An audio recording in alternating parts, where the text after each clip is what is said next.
Hello అండి, అందరికీ నమస్కారం. వేసవికాలం క్రాప్ సీజన్లో ఎక్కువ మంది రైతులు అడుగుతున్నటువంటి సమస్య, మా చెరువులో నీరు ఎక్కువగా టర్బిడిటీగా కనిపిస్తుంది అండ్ హెవీ సాల్ట్ కాన్సన్ట్రేషన్ వల్ల వాళ్ళ సెలెనిటీ ఎక్కువగా ఉండటం వల్ల వాడేటువంటి జియోలైట్ ఆర్ మినరల్ యొక్క కాన్సన్ట్రేషన్ అంత ప్రాపర్గా వర్క్ చేయట్లేదు. దీనికి ఏమైనా సొల్యూషన్? దీని గురించి ఒక మంచి చిట్కా తీసుకురావడం జరిగిందండి. ఇటువంటి నీరు ఉన్నటువంటి చెరువుల దగ్గర మీరు బయోఫిల్టరేషన్ పద్ధతి కనుక వాడుకున్నట్లయితే ఉపయోగకరంగా ఉంటుందండి. ఎప్పుడైనా చెరువులో ఆల్రెడీ పట్టేసినటువంటి చెరువులో నీరు టర్బిడిటీగా ఉన్నట్లయితే డ్యూ టు హెవీ మెటల్స్ యొక్క కాన్సన్ట్రేషన్, ఐరన్ లాంటి మెటల్స్ కనుక ఎక్కువగా ఉన్నట్లయితే మీరు చెరువు గట్ల మీద అబ్జర్వ్ చేసుకున్నట్లయితే మీకు నారింజ రంగులో తట్టలాగా కనిపిస్తుందండి. అదే ఐరన్ కి ఇండికేషన్ గా కనిపిస్తుంది. కాఫీ కలర్ లో కానీ లేదంటే కొన్నిసార్లు బ్లాక్ కలర్ లో ప్లాంక్టన్ క్రాష్ కానీ ఇట్లాంటి సెడిమెంట్ అయినప్పుడు, ఆర్గానిక్ లోడ్ ఎక్కువ అయినప్పుడు మనకి ఇట్లా వాటర్ కలర్ చేంజెస్ అనేది జరుగుతుంది. మీరు ఎంత అమౌంట్ లో వాటర్ కొంత లెవెల్లో బయటికి పంప్ చేసి మళ్ళీ కొత్త వాటర్ పెట్టుకున్నా గానీ అడుగునటువంటి డెర్బీస్ ఏదైతే పేరుకుపోయినటువంటి మడ్డి ఉంటుందో ఈ వాటర్ పడ్డప్పుడు మళ్ళీ అది పైకి లేచి నీరంతా టర్బిడిటీగా కనిపిస్తూ ఉంటుంది. అండ్ హెవీ సాల్ట్ కాన్సన్ట్రేషన్ ఉన్నటువంటి వాటర్ లో కూడా మీరు ఆల్రెడీ అంత అమౌంట్ ఆఫ్ వాటర్ పాండ్ లో కలెక్ట్ చేసిన తర్వాత దానికి మనం ఇచ్చేటువంటి అప్లికేషన్ అంత ప్రాపర్ గా వర్క్ చేయకపోవచ్చు. మీరు ఏదైతే ఇన్లెట్ ఛాంబర్ ఉంటుందో అక్కడే ఫిల్టరేషన్ పద్ధతి కనుక వాడుకున్నట్లయితే హాఫ్ ఆఫ్ ద పార్ట్ అక్కడే మనకి అబ్జార్ప్షన్ జరిగి మీకు వాటర్ అనేది ప్యూరిఫికేషన్ లెవెల్ అనేది ఎక్కువగా అవడం దానికి అవకాశం ఎక్కువగా ఉంది. దీని కొరకు మీరు ఏదైతే వాటర్ చెరువులోకి పెట్టుకుంటారో ఇన్లెట్ యూనిట్ దగ్గర ఈ ఫిల్టరేషన్ యూనిట్ ని అమర్చుకోవాల్సి ఉంటుందండి. అది ఎట్లా చేయాలనేది చిన్న డెమో లాగా నేను మీకు ఇప్పుడు ఒక చిన్న ప్రాక్టికల్ లాగా చేసి చూపిస్తాను. దీని కొరకు మీరు ఒత్తుగా ఉన్నటువంటి వెదురు గంప కానీ లేదంటే ఒక ప్లాస్టిక్ డ్రమ్ కనుక మీరు ఏర్పాటు చేసుకున్నట్లయితే కొంచెం దృఢంగా ఉండేది ఏర్పాటు చేసుకోండి. అండ్ మీరు పెట్టేటటువంటి వాటర్ ఇన్లెట్ ఫోర్స్ కూడా మీరు మెజరబుల్ కౌంట్ లో పెట్టుకునేటట్టు చూడండి. ఎందుకంటే మీరు పెట్టే ఫిల్టరేషన్ యూనిట్ డ్యామేజ్ అవ్వకుండా పెట్టుకోండి. దీని కొరకు మీకు 2 వెదురు గంపలు లేదా నేను చెప్పినట్టు ప్లాస్టిక్ టబ్ అవసరం అవుతుందండి. దాన్ని ఈ విధంగా మీరు అమర్చుకోవాలి. పైన టాప్ లేయర్ లో ఒక ఇన్లెట్ ఏదైతే కలెక్షన్ యూనిట్ ఉంటుందో దాన్ని ఇట్లా తయారు చేసుకోవాలండి. దీనికి మధ్యలో ఏదైతే నేను ఇప్పుడు చూపిస్తాను, చిన్న వాటర్ ఏదైతే ఇన్లెట్ లోపలికి పడాలో ఫిల్టర్ అయినటువంటి వాటర్, దాని కొరకు ఒక ఛాంబర్ లాగా మనం ఎట్లా ఏర్పాటు చేసుకోవాలి. ఆ ఫిల్టర్ అయినటువంటి వాటర్ కలెక్ట్ చేసుకునే దానికి ఒక పైప్ సిస్టమ్ ఏర్పాటు చేసుకోండి. ఇది ఒక వెదురు గంప కానీ లేదా ప్లాస్టిక్ టబ్ కానీ అనుకున్నట్లయితే దానికి మీరు ఒక చిన్న వాటర్ ఇన్లెట్ కి ఒక మార్గం లాగా ఏర్పాటు చేసుకొని దానికి మీరు ఫిల్టరేషన్ అనేది ఏర్పాటు చేసుకోండి. ఇక్కడ ఒక పైప్ సిస్టమ్ అనేది మీరు అరేంజ్ చేసుకోండి. పైప్ సిస్టమ్ అరేంజ్ చేసుకొని కింద వాటర్ కలెక్షన్కి ఏదైతే ఉంటుందో ఆ కలెక్షన్కి ఇంకో వెదురు గంపని మీరు యూజ్ చేస్తారు, లేదా ప్లాస్టిక్ టబ్ అయితే ప్లాస్టిక్ టబ్ యూజ్ చేస్తారు. దీనికి అవుట్లెట్ ఛానల్ మనం ఇక్కడ ఏర్పాటు చేసుకోవాల్సి ఉంటుంది. అంటే ఇక్కడ నుంచి పడిన వాటర్ పాండ్లోకి వెళ్లే విధంగా మీరు అమర్చుకోవాలి. ఇప్పుడు నేను ఇది ఒక టాప్ సైడ్ లో ఉన్నటువంటి సర్ఫేస్ యూనిట్ అనుకోండి. దీన్ని ఇలా మీరు అమర్చుకున్నారు. ఏదైతే యూనిట్ ఉందో యూనిట్ ప్రిపరేషన్ అనేది మీకు ప్రిపేర్ అవుతుంది. ఇట్లా ఇది కలెక్షన్ ఛాంబర్, ఇక్కడ నుంచి వాటర్ ఫిల్టరేషన్ కలెక్షన్ ఛాంబర్ కింద ఉంటుంది అనమాట. దీని నుంచి మనకి పాండ్లోకి వాటర్ అవుతుంది. వాటర్ ఎలా ప్యూరిఫై అవుతుందో నేను మీకు చూపిస్తాను.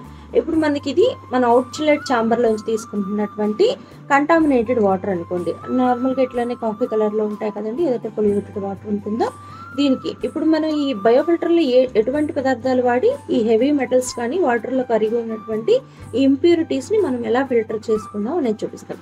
ఈ కలెక్షన్ యూనిట్లో మీరు ఇక్కడ అడుగున వాటర్ ఏదైతే ఫిల్టర్ అయినటువంటి వాటర్ బయటికి రావడానికి ఇట్లా నోబ్ లాగా ఒక పైప్ని అమర్చుకుంటారు. ఇది చాలా కాస్ట్ ఎఫెక్టివ్ అండి. దీనికి అంత ఖర్చు కానీ అట్లాంటి సమస్యలు ఏమి ఉండవు.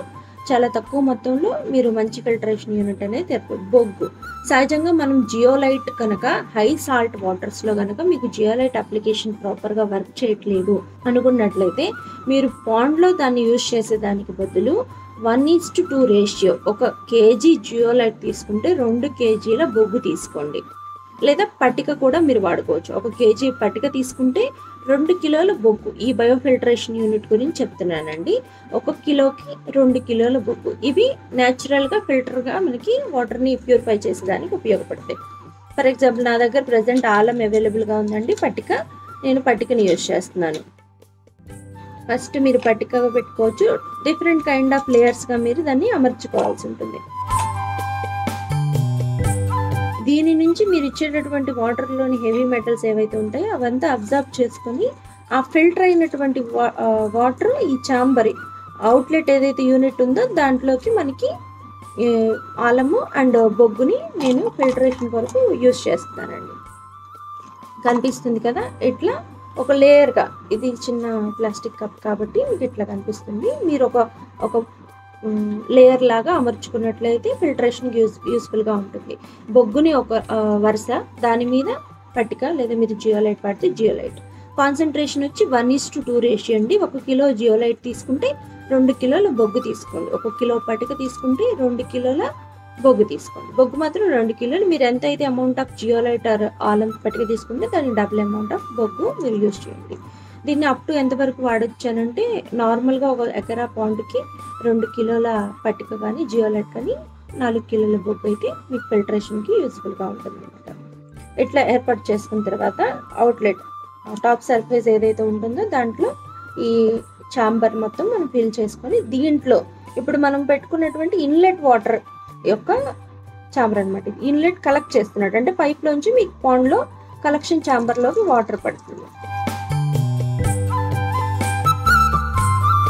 ఇందులో ఇప్పుడు ఈ బొగ్గు పట్టిక దీంట్లోంచి ఫిల్టరేషన్ జరిగి ఈ వాటర్లో ఉన్నటువంటి హెవీ మెటల్స్ మొత్తం అబ్జర్వ్ అయ్యి ఆ ఫిల్టర్ అయినటువంటి వాటర్ ఏదైతే కంటామినేషన్స్ కానీ ఇంప్యూరిటీస్ ఏమీ లేకుండా వడకట్టబడినటువంటి నీరు మనకి అడుగున ఉన్నటువంటి ఛాంబర్లో, వెదురు కంప ఇది వెదురు కంప, లేకపోతే ప్లాస్టిక్ టబ్ అయితే ప్లాస్టిక్ టబ్, దాంట్లో కలెక్ట్ అవుతుంది. ఇక్కడ మీకు అవుట్లెట్ యూనిట్ పాండ్లో కనెక్ట్ చేసుకుంటారు కాబట్టి ఇక్కడ నుంచి వాటర్ని మీరు పాండ్లో పెట్టుకున్నప్పుడు మీకు మంచి purified half of the amount purify అయిపోయినటువంటి వాటర్ మీ చెరువులో కలెక్ట్ అవుతుందండి.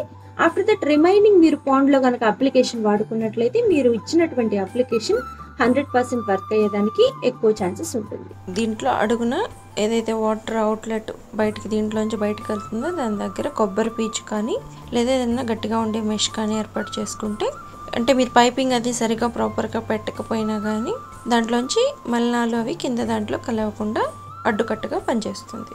ఇటువంటి మోర్ ఇన్ఫర్మేటివ్ టిప్స్ కోసం ప్లీజ్ సబ్స్క్రైబ్ రొయ్యరాజు. మన రొయ్యరాజు యాప్ని డౌన్లోడ్ చేసుకొని లబ్ధి పొందండి.